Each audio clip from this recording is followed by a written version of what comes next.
नमस्कार, पक्ष विपक्ष देख रहे हैं आप। मैं हूं आपके साथ रेशु त्यागी। एक तरफ महाराष्ट्र कर्नाटक के बीच तकरार बढ़ती जा रही है तो दूसरी तरफ शिंदे बीजेपी सरकार और विपक्षी दलों के बीच घमासान जारी है। महाराष्ट्र के उप मुख्यमंत्री देवेंद्र फडणवीस ने कर्नाटक के नेताओं को नसीहत देते हुए कहा कि मुंबई महाराष्ट्र की है, किसी के बाप की नहीं। तो बीएमसी में शिवसेना के शिंदे गुट और उद्धव गुट के बीच आमने सामने आ जाने पर मुख्यालय में सभी राजनीतिक दलों के दफ्तर बंद कर दिए गए हैं। यही नहीं, शिंदे गुट ने उद्धव गुट से शिवसेना का बीएमसी में सरकारी दफ्तर भी छीन लिया है। वहीं शिंदे सरकार ने महेश हत्याकांड को लेकर उद्धव ठाकरे के फोन कॉल्स की जांच कराने का भी अब फैसला किया है।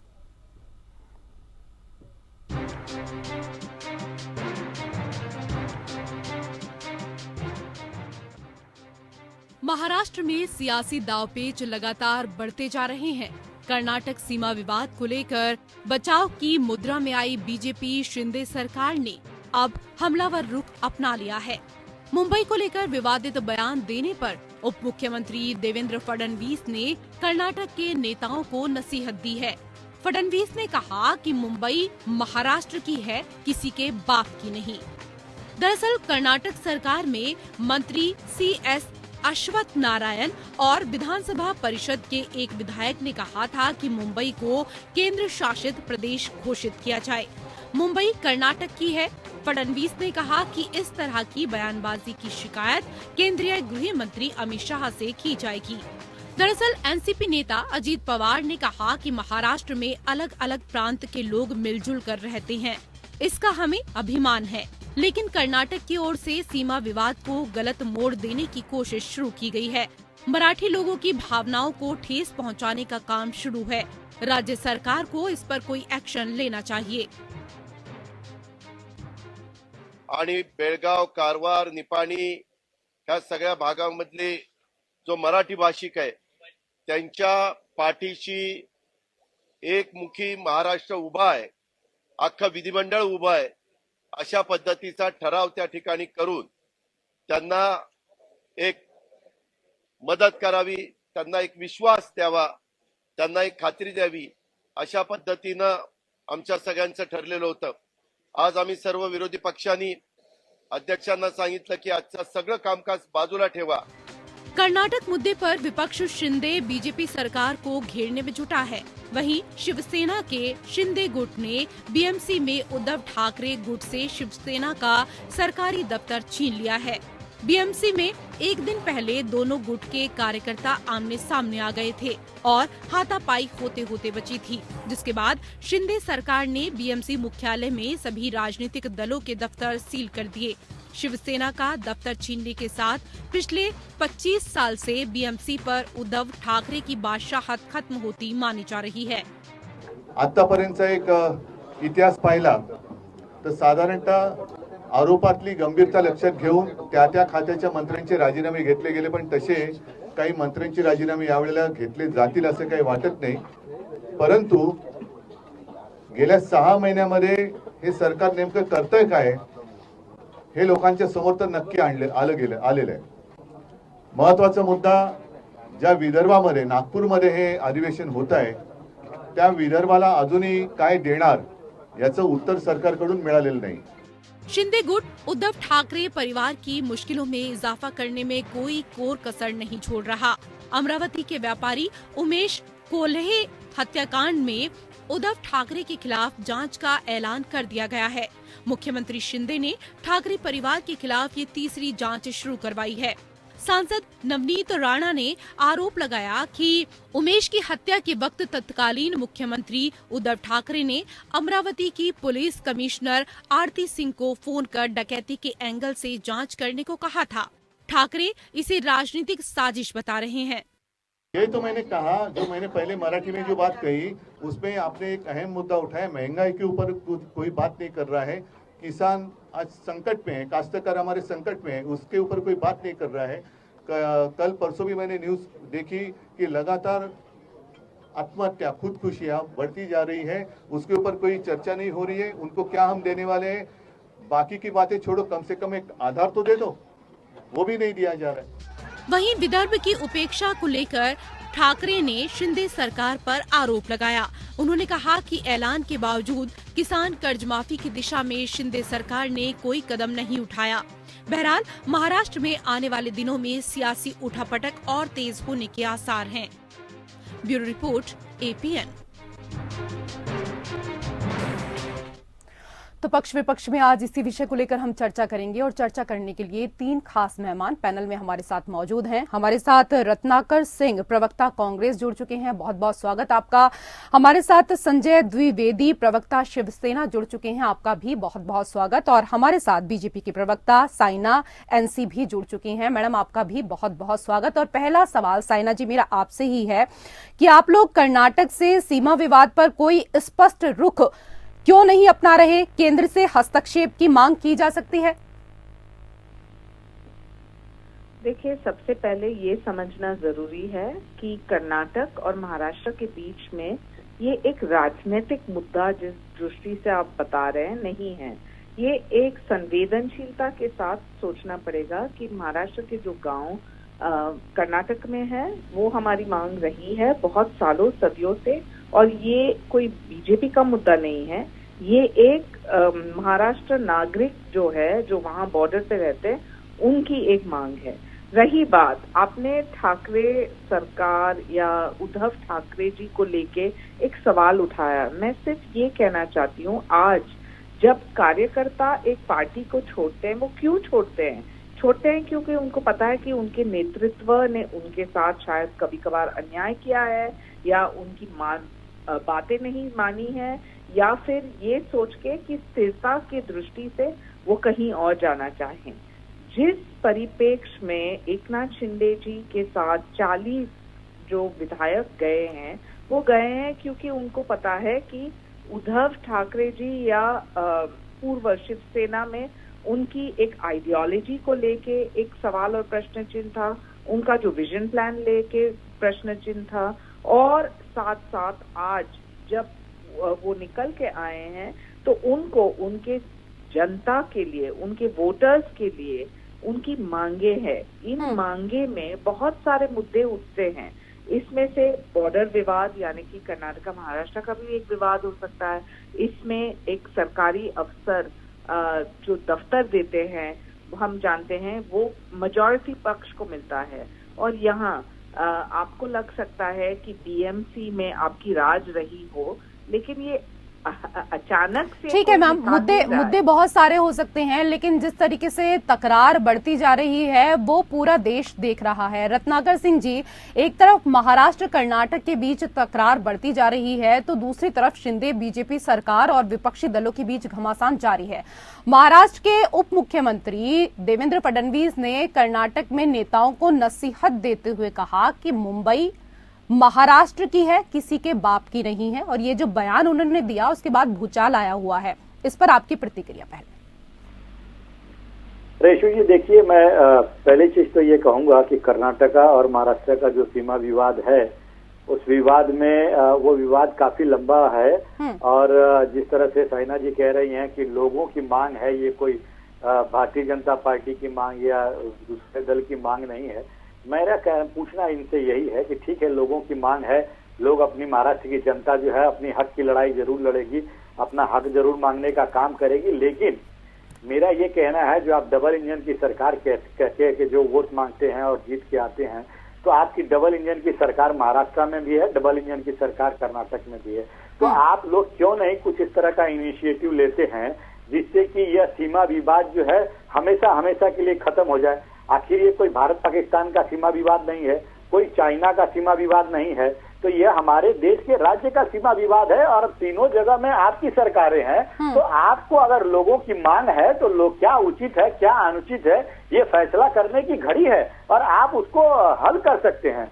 रही बात दूसरी, जो ये कह रही थी कि जो शिंदे गुट के जो लोग हैं, 40 विधायकों ने शिवसेना को छोड़ा, तो कहीं न कहीं वो आइडियोलॉजी डिफरेंस या क्या क्या कह रही थी। मैं इनको याद दिलाना चाहता हूं, ये कोई आइडियोलॉजी का डिफरेंस नहीं था, ये सिर्फ इनके केंद्रीय एजेंसियों का दबाव था, और जो इन्होंने MLAs को लालच दिए थे, 50 खोखे बिल्कुल ओके का नारा जो है आज बच्चा बच्चा महाराष्ट्र में जानता है। और ये लालच से और डर से, दोनों लालच और डर जब एक साथ इकट्ठा हो जाते हैं तो पार्टियों को तोड़ने का काम किया जाता है, जो भारतीय जनता पार्टी ने ये किया। अभी 40 विधायकों में 18 विधायकों के ऊपर ईडी की जांच बिठा दी गई थी। तो आखिर ये जो डर फैलाया गया, उसके बाद लालच दिया गया, तो इस तरह से ये और महाराष्ट्र ये पहला राज्य नहीं है।